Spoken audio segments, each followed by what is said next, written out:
You're listening to Why We Do What We Do.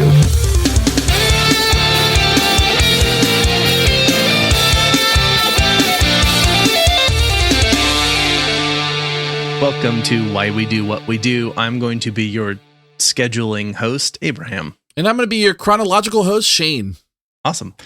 Yeah. And we are a psychology podcast. We like to talk about all the things that humans and non-humans do. And today we're talking about something that humans have been doing for a long time. Yes, and that is scheduling.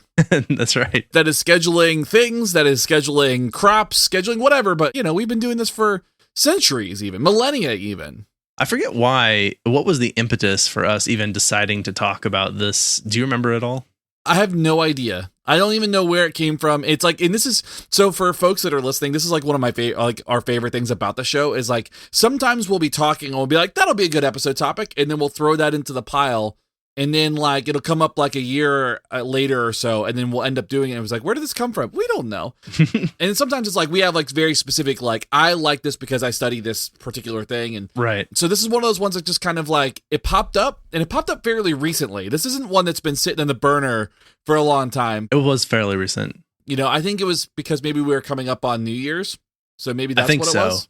Yeah, probably. Speaking of which, Happy New Year's. I hope everyone had a safe and pleasant holiday with their family and all of that. And this is the last episode we are recording of 2021, and hopefully the first episode you are hearing of 2022. Yeah. And welcome to the podcast. Yeah. It's going to be a good year. Yeah. All right. So anyway, this is actually going to be a pretty short one. There's actually a lot to unpack with calendars, but I think just getting our head around the history of calendars and then sort of thinking about how we use them in our everyday and where that's useful, where it's not, that sort of thing. That's a good place for us to start. And then we have some ideas for future topics that we'll probably forget how we came to those ideas when we get around to talking about them. Yes. But that's about where we're at. Yeah. So do you remember that scene in Interstellar when Matthew McConaughey gets back into the spaceship from the planet with different gravity? And he's been gone for a few hours, but 23 years has passed on the spaceship. That sounds horrible.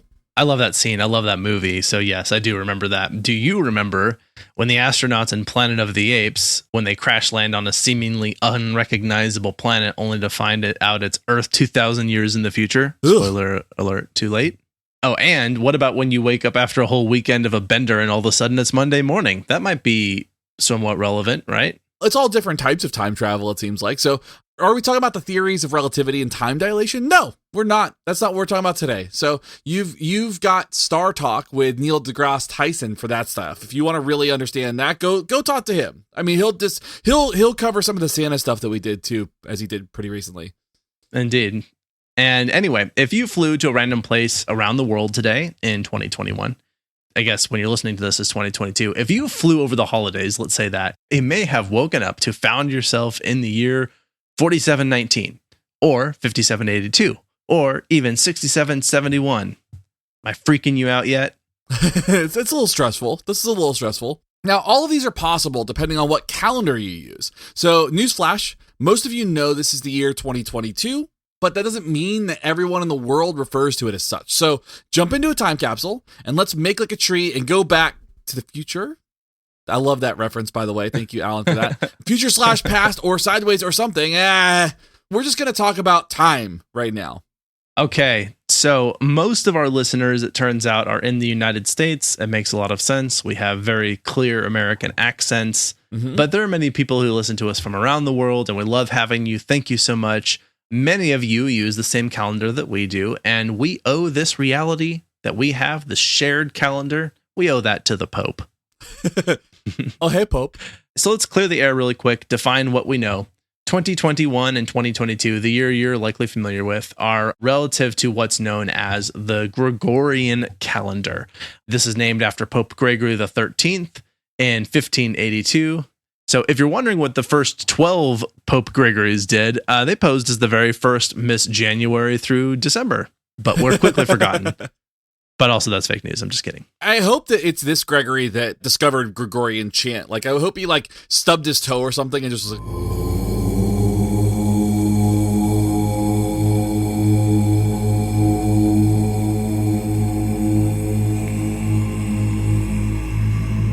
Or something like that. So That's what, yeah. now, the Gregorian calendar replaced the Julian calendar, named after Julius Caesar, which was widely used in Europe at the time. And the Julian calendar in 46 BC declared January 1st as the first day of the year. Later disputes during the Middle Ages attempted to use December 25th, aka Christmas, as the first day, or March 25th, aka the Fest of Annunciation, aka Lady Day, for its celebration of the Virgin Mary, which remained the first day until January 1st, 1752, also when it became 1752 suddenly. So there's a lot of timey-wimey wobbly stuff going on here. Right, yeah, very much so. A lot of different calendars, not very systematized, and similar to when we were talking about jet lag and time zones and that sort of thing, it didn't really matter because people weren't really traveling fast enough for it to be, like, as long as they were internally consistent, then it didn't matter for them to be generally consistent. Because even shipping and trade, like, it would take so long to get there, like they'd get there when they got there, so yeah, it worked okay to have a bunch of different calendars for the most part. Yeah. I learned a fun fact the other day. Time doesn't exist at the North Pole because that is where all the time zones coalesce when they come together. Yeah. I also learned this. Yeah. Did we learn this from the same source? Where'd you learn this? I don't know where I learned that from, but that's horrifying to think that time doesn't exist at the North Pole. Or the South Pole, even, really. I mean, it exists. It's just like it's not necessarily tied to any one specific, like, people just sync their watches to whatever their home base is. Yeah, that's fair. So allegedly, the Julian calendar miscalculated the length of the year by 11 minutes, which screwed up the placement of Easter, which was supposed to be on March 21st. Now, this is actually something I did do a little of my own independent research on. The reason is because that the actual period of time it takes for the Earth to rotate around the sun is 365.25 days, which we'll get to in a moment as well. But that means that there's this extra 11 minutes every year. And so after the 4 years have passed, then you basically accrued enough time for it to be a day. And so what happened is that, they were about 11 days off from one another. But there was also, like, a lot of the Romans and Greeks didn't really care if there was, like, it was pretty close and good enough. And so they were like, yeah, that's fine. But the people who were practicing Christianity were like, absolutely not. These celebrations and festivities need to happen on the days that they're supposed to happen. So for them, it needed to be much more precise. They were like, no, this is the Gregorian calendar year acknowledges the 365.24.25 days long, because even in 1582, people love to make things difficult. Actually, I mean, I think it was useful. It was being precise, but that is how a leap year was added, is to account for the fact that the cycle around the sun is not exactly 365 days. It's just a wee bit over that. Yeah. So there are very specific days that we have to make sure never get misplaced again. So according to nationaldaycalendar.com, yes, this is a real website, and yes, these holidays exist. We want to kind of cover a few holidays that are worth celebrating. So get your calendars out and mark these down so you can celebrate. The first one is May 9th, which is National Lost Sock Memorial Day. That's really, really good. You thought we were going to talk about, like, major pagan and Christian and other religious holidays. No, we're acknowledging the finer things in life right now. The things that bring us joy. Just a month later, on June 10th, you have National Ballpoint Pen Day, which Bic is definitely the champion of. Oh, reigning champion for sure. King of the mountain of that one. Yeah. July 29th is National Talk in an Elevator Day. So I would recommend not doing that. I'd like to ride in my elevators in silence, but, everybody's got their thing. I imagine that whoever is the champion of that has been really upset with the pandemic, because I think that would generally be discouraged during an airborne disease epidemic. Yes, absolutely. All right, continuing down our chronological order of months, we got August 8th. This is National Sneak Some Zucchini Into Your Neighbor's Porch Day. This is a real thing, apparently. This sounds suspiciously like something that Alan made up, but I would actually believe that this is probably real. Yeah, it also sounds like it could be a euphemism for something else, but apparently maybe if it's very literal, It's also fun. Indeed. Yeah. And on October 25th, it's National Chucky Day, the notorious killer doll day. I'm sorry, let me rephrase that because I want to make sure we get the entire national holiday correct. I want to be precise here. It is National Chucky, the notorious killer doll day. Indeed. Wow. Don't forget to buy a gift for your loved ones on this day. You know what I do every now and then is at work, somebody will ask me if I'm coming in or like if they can schedule a meeting, and I'll say, no, I can't because it's X day. And it's like something ridiculous like this. It's like, it's National Donut Day. I don't come in on National Donut Day. How dare you ask me? We're here to help those of you who need those kind of excuses. Yeah, absolutely. So if you want to go to nationaldaycalendar.com, now you have a whole list of excuses. Now, unfortunately, it's not exactly 365.25 days long. So as we continue on this cycle of using that particular calendar, what is going to happen is by the year 4909, so we're coming up on it in just a couple thousand more years, the Gregorian calendar will officially be a full day ahead of the solar system. Oh. And you thought COVID was the end of the world. Fools of a took. Now, if the transition to the Gregorian calendar sounds like an overbearing, overstepping, and imperial move by the Catholic Church, then by God, you are perceptive, because that is exactly what this is. Indeed.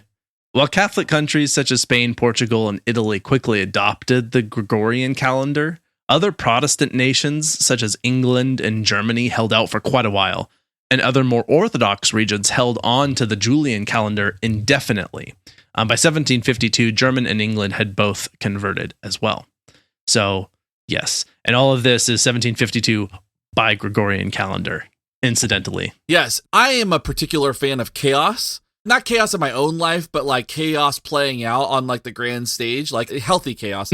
So I like the idea of like a calendar just like shifting a couple days, like just to kind of like throw people off. It's like, what was his name? Artie from Pete and Pete. Like when he was like messing with one of the neighbors and he pushed the neighbor's house over by just an inch. So when the neighbor went to go put his key in the keyhole, it missed and he was like, no! Like he was mad because it was like because his house had moved over just a little bit. I thought that was, just a little chaos like that. Slightly inconvenient. Now, here's a fun tale. English citizens got decidedly pissed off when in 1752 they were informed that after September 2nd, it would not in fact be September 3rd, but rather September 14th. Historians debate if riots truly occurred, but some accounts involve chants of, give us our 11 days! Yeah. I like that. Yeah. I don't know how upset I would be about that, really. Maybe, I don't know. I get why people would be, but I don't know if I would be. I think if I missed my birthday because of it, I'd be pissed. That's a fair point, yeah. Or I think running a business, it would be hard to like, just... Yeah. Like, oh, we were supposed to have this thing on this particular date. If you knew well ahead of time, I suppose that'd be fine. I don't know. Yeah, that'd be a weird sudden announcement. But I mean, you've seen people's rights stripped away in history, but almost 2 whole weeks. Come on. That is the straw. That's right. At least Ben Franklin, who was a boss, was in good spirits. He wrote, quote, "It is pleasant for an old man to be able to go to bed on September 2nd and not have to get up until September 14th. End quote. So can we get some Netflix with that chill? I like that Ben Franklin. It just seems like he's just so like just does not give a hoot about anything. Like he's like very like he he's involved in these really important things, but he's like, it's fine, it's whatever. Everybody just needs to tighten up. Yeah. Zero hoots given. Not by Ben Franklin, at least. Okay, so we sold out. We're now running ads. That's a thing that we have to do. I'm not sure if I'm not supposed to say how long it's going to be, but we're going to take a quick ad break. See you soon.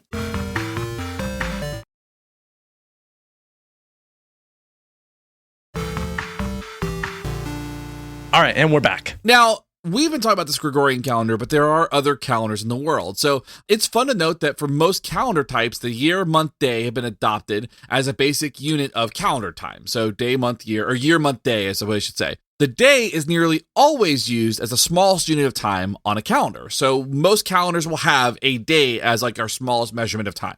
I also was really interested to learn that estimates have it that there are approximately 40 calendars used around the world. So that is a lot of sexy firefighter pinups.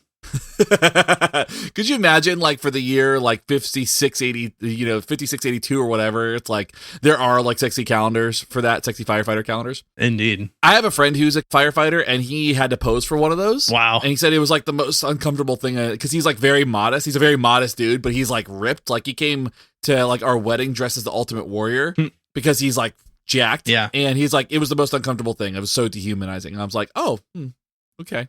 Yeah. Welcome. I guess now you've experienced like what so many models have experienced True. in real life. So Although some countries use their own calendar internally, they remain adherent to the Gregorian calendar for administrative purposes internationally. So if they're doing business internationally, they'll use the Gregorian calendar, but they'll keep their own internally. You might also be wondering, so if they're using different calendars elsewhere in other parts of the world, what year is it in places where they use those other calendars?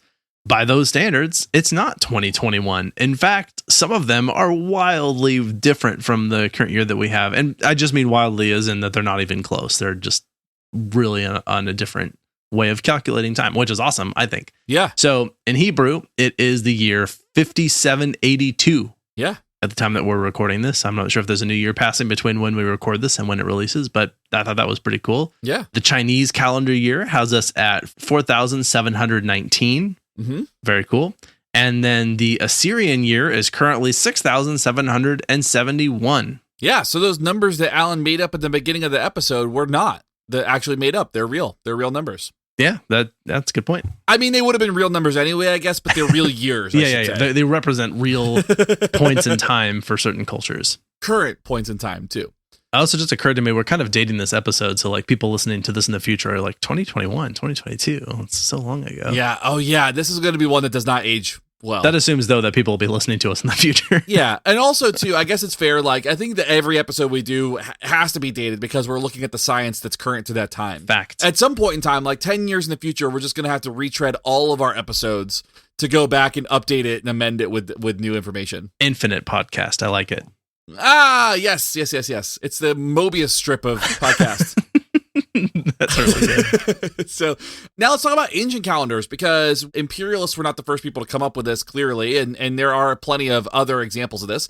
Older calendars are hard to translate in modern terms, given their focus on cycles of years like the Chinese zodiac, rather than in terms of centuries, millennia, etc. So cycle calendars were used by Mesoamerican and Asian civilizations. So you're going to see that a lot when we kind of talk about this section. Also Mobius strip calendars. Ah, I like it. Not Morbius strip calendars. Not Morbius. Very that's different very thing, different. Yeah. By 1 AD, or should I say CE, which I'll talk about in a moment.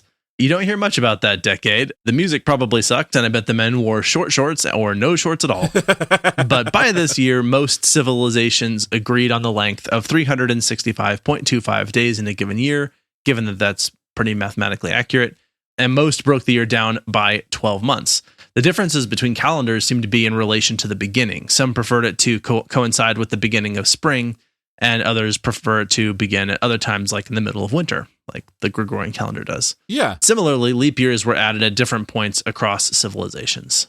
Now, this is not so ancient calendar, but pretty damn bold. Now, during the French Revolution in 1793, the French Revolutionary Calendar was born in an attempt to abandon ancient regime, the regime that was in place at the time, and moved to a calendar of 12 months with 30 days each. It lasted only 12 years, and since they're French, chances are involved a strike, but who knows? But by their calendar, it's currently the year 230. So young and so innocent. That'd be missing 5 days. Like, that doesn't account for the number of days that there are in a year. Yeah, I guess you're right. Huh. It's no wonder it didn't make it very long. Yeah. People were like, give us our 5 days. And then that's where the new revolution came in. I mean, after 12 years of using it, there would have been literally 2 months missing of time. So yeah, that's fair. Yeah. It just doesn't make any sense. Calendars are so confusing. All right. There have been attempts for universal calendar reform. This is actually something I've been a little bit curious about, because there is one in particular I'm going to mention here in a moment. Universal calendars, followed by Klingon as a universal language. Bitcoin is universal currency, and Skinner as a universal required reading in schools globally. We can dream, right? Yeah, it's a nice fantasy, you know. Now, Serbian scholars Marija Sagan-Radonji, that's the best I'm going to be able to pronounce that, and Stevo Sagan. It sounded good. Yeah, I thought I did it pretty okay. They ask if a modern calendar reform could elude cultural influence and remain a purely scientific endeavor, one that focuses on planetary movement to determine day and year duration. Would a reformed calendar still suffice across cultures to align with coveted holidays and seasonal celebrations? A notable attempt occurred in India back in 1957, where astronomers and astrophysicists attempted to adopt a new scientifically based calendar. It was widely rejected. Sagan, Radonji, and Sagan Note that any move toward calendar unification may involve the abolishment of the calendar as a cultural criterion that represents cultural traditions. So it may be a little bit difficult to move into something universally accepted with so many culturally relevant anchors to the calendars that exist. And the fact that you think about how much just a small amount of time taken off for COVID stuff with respect to shipping and how tightly those schedules were packed has completely disrupted sort of the global economy and all these systems. Changing something like the calendar, I think, is basically out of the question. But I have another proposal that was made to make a universal calendar. Are you ready for me to blow your mind, Shane? Let's hear it. And listeners as well. If you divide 365 days by 13, you get almost exactly 28. And so what that means is if there were 13 months in the year, every month would have exactly 28 days, and there would be 4 weeks in every month exactly. That also means that every day would fall on the same date every year. So let's just say that if we started this in January, we would get a whole extra month, but January 1st would be on Sunday every year, no matter what, for the rest of time. I like that. You still would have leap years, but I think, honestly, in leap years, you just get a bonus day where nobody has to work. And that would be what I would suggest. Yeah. I really like that idea, but I know there are hotel managers and architects that are all around the world listening to this podcast that are losing their minds over that right now. It would never happen, not unless the apocalypse. But I like the idea personally of it being so precise because it's so close to fitting perfectly that you would get 13 months with 28 days each, and that would just work. Every date would be the exact same day of the week every time. Yeah. So we just need to come up with a new name for the 13th month. So actually, this is a really good time. So for folks who are listening, email us at info@wwd.podcast.com and let us know what your new month is going to be called. Yes, that sounds great. All right, let's talk about this at the level of sort of cultural selection, which is to say how this became sort of adopted in these different cultures. What is going on here? The best sort of psychological explanation to hypothesize about this, thinking about this from what we understand about psychology and how it works, would be that this involves element of cultural selection and group control to an extent. So for more details about this, there's some books we can put in the show notes. But for each culture that possesses a particular calendar, there are components of it that they wish highlighted. Often that's a holiday of some sort, some kind of celebration, an acknowledgement of some deeply held tradition or belief amongst the members of that group. And in order to perpetuate the existence of that culture, adhering to the calendar year has been basically culturally maintained and continued, as doing so has been both fruitful and effective for those cultures. They value those festivities and those holidays, the celebrations, and therefore they continue to find value in maintaining those systems. And so even before it was globally important to have shared calendars of some capacity, it was likely to be maintained somewhat consistently within a given culture because it was linked to so many other values that they sort of had. They also get, for example, other sort of rewards. Like these holidays often come with gifts. We like gifts. We're looking forward to this time when we get to get, we have an excuse to splurge and buy things for each other and spend money and go shopping on Amazon, that sort of thing. And there's also other types of rewards that we get out of it. This is often a time that people like to take off to spend time with their family. And that's a really big deal for a lot of people. For sure. Time off of work is a really big deal. And so there's lots of different ways, obviously, that could come from this, both historically and contemporarily. I think too, and we'll kind of talk about this later, is this might be one of my more take-home points, is there's so many important days that are anchored into religious practices or cultural history that it makes sense to celebrate around those times. I mean, that goes to the idea of a criterion of culture. Okay, so in the article by Serbian scholars Marija Sagan-Radonji and Stevo Sagan, which we talked about earlier, they come up with this idea of criterion of culture. They define a calendar as a structurally organized system of events or holidays, a list of collective memory within a social group, where this memory is described in cyclical categories as calendar holidays. That's a direct quote. Now, if this is the case, then it stands the calendar as a prompt or some kind of cue for members of the culture to reliably engage in expected celebratory actions on a specific holiday or a given holiday, all of which contribute toward a collective identity and survival of that group. So, for example, of interest in the American calendar, you've got things like Independence Day, President's Day, Memorial Day, which are all specific to American culture. Right. My favorite thing is when you ask, like, I've asked my daughter, like, what day do other countries celebrate the 4th of July on? And so many American students will say, like, oh, the 4th of July. And it's like, no, they don't celebrate it because it's not an international holiday. It's a United States holiday, right? Yeah. So when you think about this, those ones are uniquely American, but there are a variety of other cultural and religious holidays mixed in, right? You've got Christmas, Passover, Eid, Diwali. All of these are religious holidays that are like directly linked to religious practices. And if anyone's wondering kind of what the biggest impact of all of these are, it's that alternate side parking is suspended in New York City on those days, so you don't need to move your car for street cleaning. Isn't that nice? So if you went on a bender and left your car somewhere, it'll probably be okay if it's not on the sidewalk. It'll be all right. And that, my friends, is the stuff that brings people of all creeds together. Happy holidays, dear listeners. And if you're an I still say Merry Christmas type of person, then Merry Christmas, you filthy animal. Enjoy yourself. Indeed. All right. There are a few more interesting tidbits that I wanted to share. One is that I was looking into some of the research and just thinking about how we would like to talk about calendars as they relate to psychology, how we organize our behavior.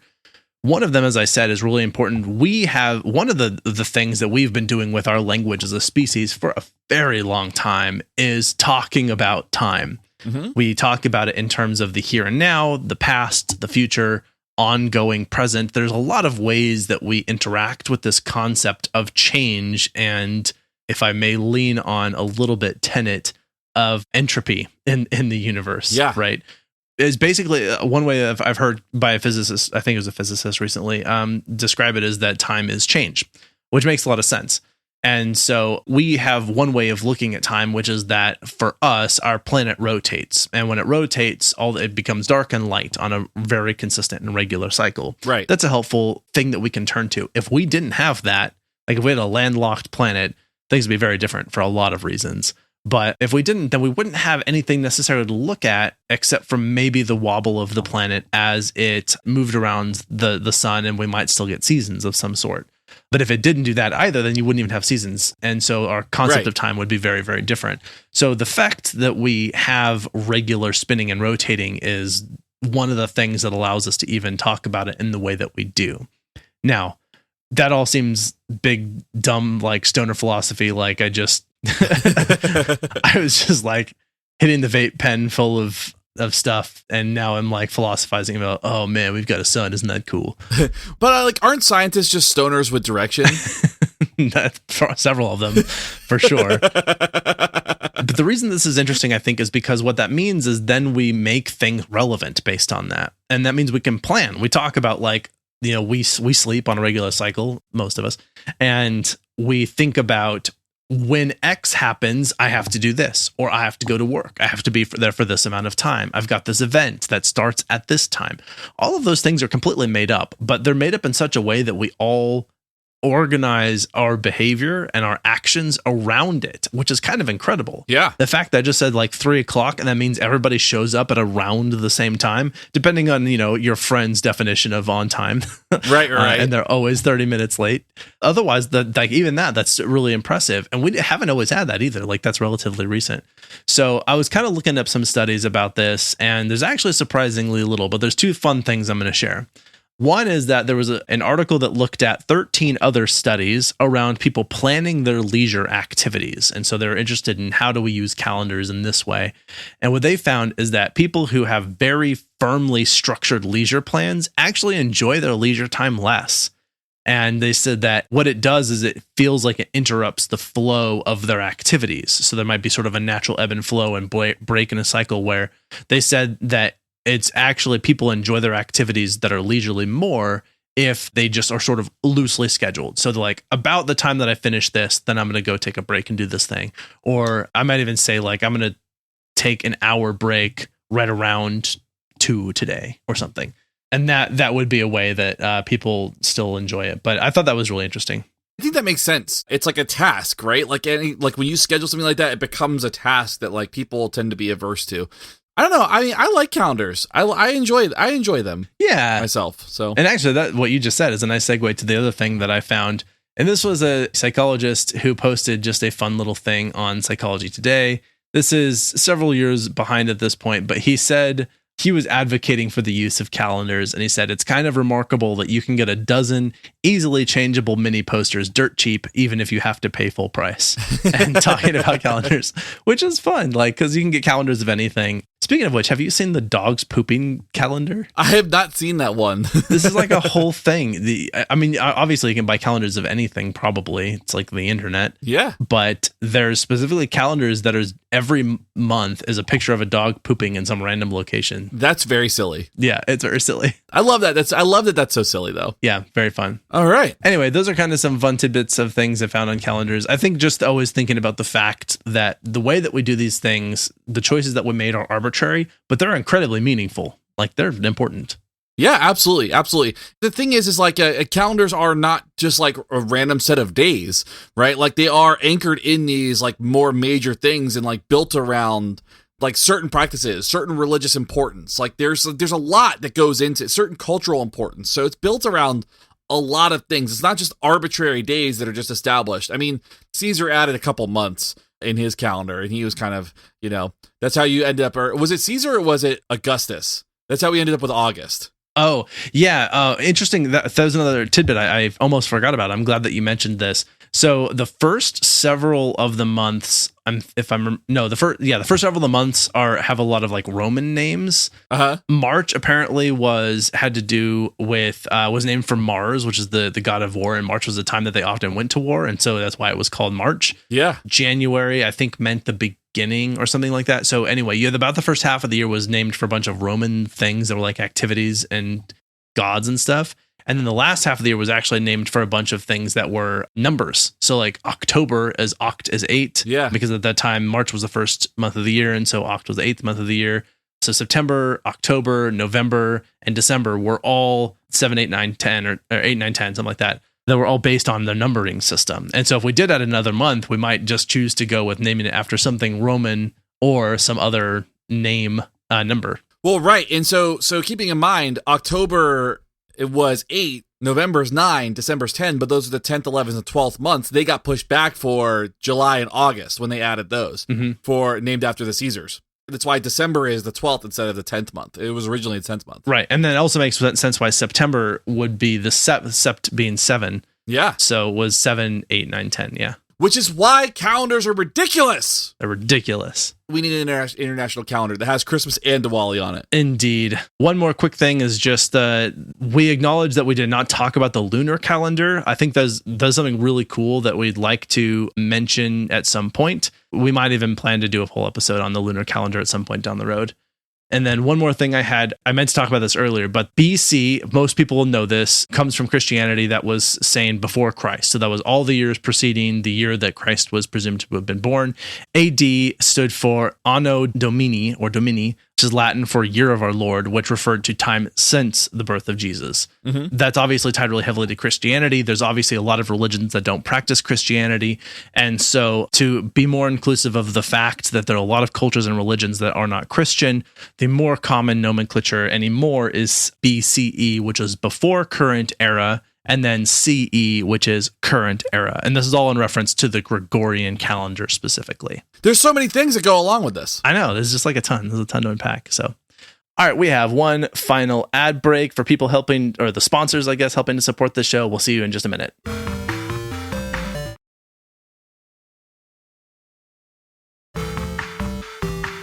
And we're back. All right, let's do some quick take-home points. All right, so an objective standard for the passage of time has always been necessary. So we need something to be able to measure the passage of time so that we can organize and we can make sure that we can identify, when things are going to happen, like Abraham mentioned before. Now, as civilizations progressed, the means of measuring this became varied. They varied across regions, across religions, and across cultures, and most calendar standards incorporated days as the smallest unit, along with months and years, but differed in the exact year length, how to mark the beginning of the year, different dates for the holidays, and even some varied in length. I'm personally a fan of writing calendar dates as day, month, year. I know that nobody does that in the United States. So to get around it, what I do is I do day, I spell out the month, and then do year. So like it would be, this comes out January 3rd, maybe something like that. And so I would write 3 Jan 2022. Okay, there you go. Yeah. And that's how I get around it. Because I feel like that does make more sense. I don't know why you did it the other way. But right, exactly. Use smallest measure to the largest measure. Exactly. While disputes about the beginning of the year fell more into cultural differences, the exact length of the year was mostly organized around misguided attempts to approximate the solar cycle.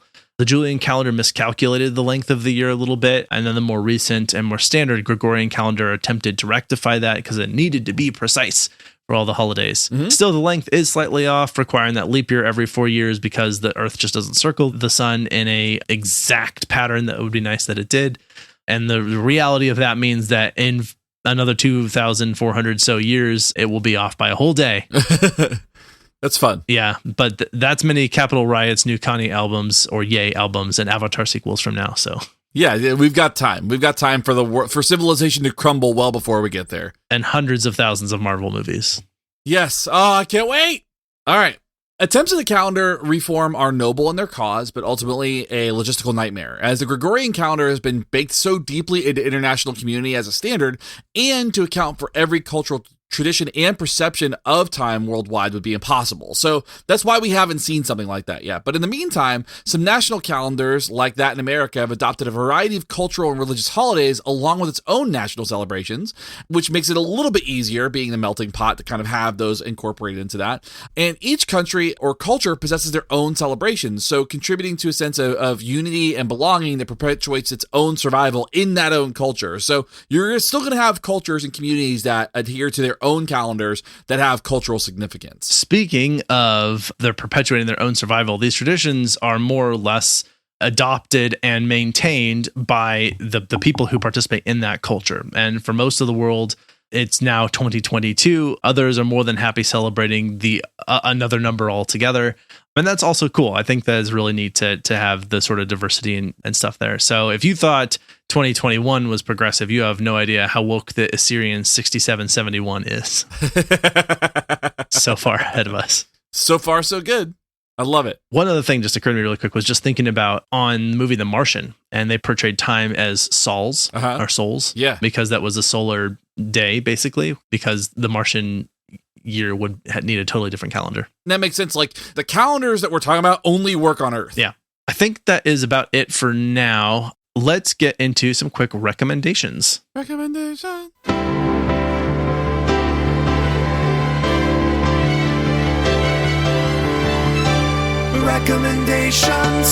All right, I'm going to recommend, okay, this is maybe a weird personal thing to share, but Shane, have you heard of Tushy?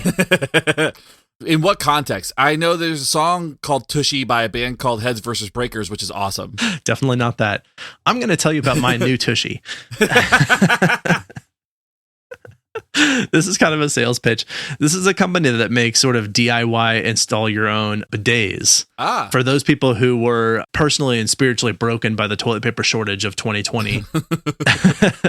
Understandable, first of all.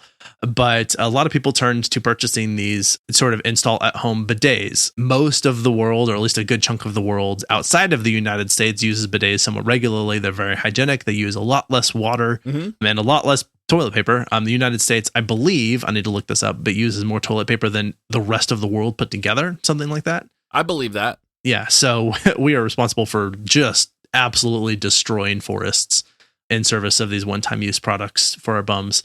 So Tushy is, I am not a super handy person, but I was able to very easily install this, and it's been pretty great. I actually would strongly recommend getting a Tushy as a bidet to use, and yeah, that's my story, and I'm sticking to it. I support that endeavor. We moved into this house that we're in now, and it came with a bidet already installed. Oh, neat. And I just was like, that's great.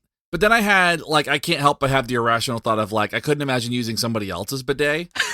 So, like, I was like, we had to get rid of it. I was like, I couldn't bring myself to use. Which is like, and I know it's irrational. So, like, I recognize that, but it still had, like, I just had a hang up about it. Got it.